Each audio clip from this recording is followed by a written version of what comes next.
कार्तिक के महीने में एक बुढ़िया माई तुलसी जी को सींचती और कहती, हे तुलसी माता सत की दाता, मैं तेरा बिड़ला सींचती हूँ। मुझे बहू दे, पीताम्बर की धोती दे, मीठा मीठा घास दे, बैकुंठ में वास दे, चटक की चाल दे, पटक की मौत दे, चंदन का काट दे, रानी सा राज दे, दाल भात का भोजन दे, 11 की मौत दे, कृष्ण का कंधा दे।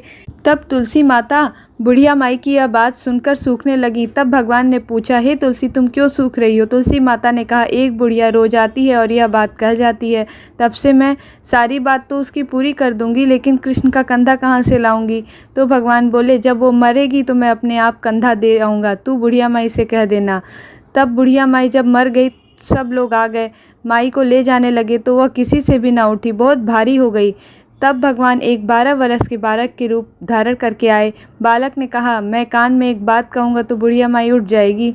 बालक ने कान में कहा, बुढ़िया माई मन की निकाल ले, पीताम्बर की धोती ले, मीठा मीठा घास ले, बैकुंठ का वास ले, चटक की चाल ले, पटक की मौत ले, कृष्ण का कंधा ले।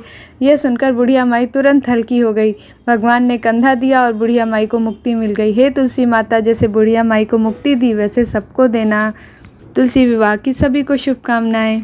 आइए सुनते हैं तुलसी विवाह की दूसरी कथा को। एक बार शिव जी ने अपने क्रोध स्वरूप तेज को समुद्र में फेंक दिया। उससे एक महातेजस्वी बालक ने जन्म लिया। वह बालक आगे चलकर जालंधर नाम का पराक्रमी दैत्य राजा बना। इसकी राजधानी का नाम जालंधर नगरी था। दैत्यराज कालनेमी की कन्या वृंदा का विवाह जालंधर से हुआ। जालंधर क्योंकि समुद्र से उत्पन्न हुआ था, इसलिए माता लक्ष्मी उसे अपना भाई मानती थी। इधर देवताओं की प्रार्थना पर महादेव से जालंधर का युद्ध छिड़ गया। जालंधर महादेव से जीत नहीं पा रहा था। बीच में उसने छल का सहारा लेकर युद्ध स्थल से गायब हो गया और महादेव का रूप धर के माता पार्वती के पास पहुंचा। माता पार्वती को पाने की लालसा से जालंधर ने महादेव का रूप तो बना लिया, परंतु अपने आसुरी स्वभाव की वजह से अपने हाव भाव को महादेव जैसा ना बना सका। जैसे ही वह माता पार्वती के पास पहुंचा, माता पार्वती उसके हाव भाव को देखकर तुरंत पहचान गई और योग बल से तुरंत वहां से अंतर्ध्यान हो गई। देवी पार्वती ने यह बात अपने भाई नारायण को बताई और समस्त घटना कह सुनाई कि किस तरह जालंधर ने छल का सहारा लेकर उन्हें महादेव के रूप में आकर उन्हें छलने की कोशिश की। इधर अपनी कोशिश में नाकामयाब रहने पर जालंधर पुनः युद्ध के मैदान में चला गया और महादेव से फिर से युद्ध करने लगा। अपनी पत्नी वृंदा के पातिव्रत्य धर्म के प्रभाव से जालंधर को हराया नहीं जा सकता था और ना ही उसे मारा जा सकता था, इसलिए वृंदा के पतिव्रत धर्म को भंग करना आवश्यक था। इधर जब देवी पार्वती ने विष्णु जी को समस्त वृतांत कह सुनाया, तब उन्होंने उनसे कहा, अब जो आवश्यक लगे आप करें, क्योंकि यह छल पहले जालंधर द्वारा किया जा चुका था। इसी कारण भगवान विष्णु ऋषि का वेश धारण करके वन में पहुंचे, जहां वृंदा अकेली भ्रमण कर रही थी। भगवान के साथ 2 मायावी राक्षस भी थे, जिन्हें देखकर वृंदा भयभीत हो गई। ऋषि के रूप में नारायण ने उन दोनों राक्षसों को भस्म कर दिया। उनकी शक्ति देखकर वृंदा ने कैलाश पर्वत पर महादेव के साथ युद्ध कर रहे अपने पति जालंधर के बारे में पहुंचा।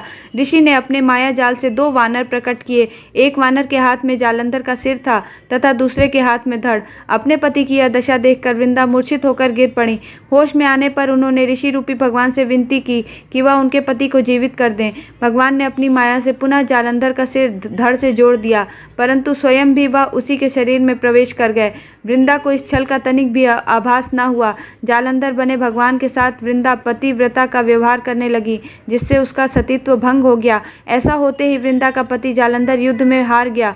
वृंदा को जब यह पता चला कि उसके आराध्य नारायण ने ही उसके साथ छल किया है, तब उसने नारायण से कहा, आपने मेरे आराध्य होकर भी हृदयहीन पाषाण शिला के जैसा काम किया है, इसलिए जाइए, मैं आपको श्राप देती हूँ कि आप पाषाण बन जाइए। अपने भक्त के इस श्राप को भगवान विष्णु ने स्वीकार कर लिया और वृंदा को आशीर्वाद देते हुए कहा, वृंदा, मैं पाषाण के रूप में शालिग्राम का रूप धारण करके पृथ्वी पर गंडकी नदी में सदैव निवास करूंगा और तुम्हारा अगला जन्म तुलसी के रूप में होगा और उस जन्म में तुम सदा मुझे प्रिय रहोगी। जो भी तुलसी के साथ शालिग्राम का विवाह करवाएगा, उसे इस लोक में और परलोक में भी विपुल यश प्राप्त होगा और वैकुंठ की प्राप्ति होगी। आइए अब सुनते हैं तुलसी की महिमा को। जिस घर में तुलसी होती है, वहाँ यम के दूत कभी भी असमय नहीं जाते, अर्थात अकाल मृत्यु नहीं हो सकती। मृत्यु के समय जिसके प्राण मंजरी सहित तुलसी और गंगा जल मुख में रखकर निकल जाते हैं, वह पापों से मुक्त होकर वैकुंठ धाम को प्राप्त होता है।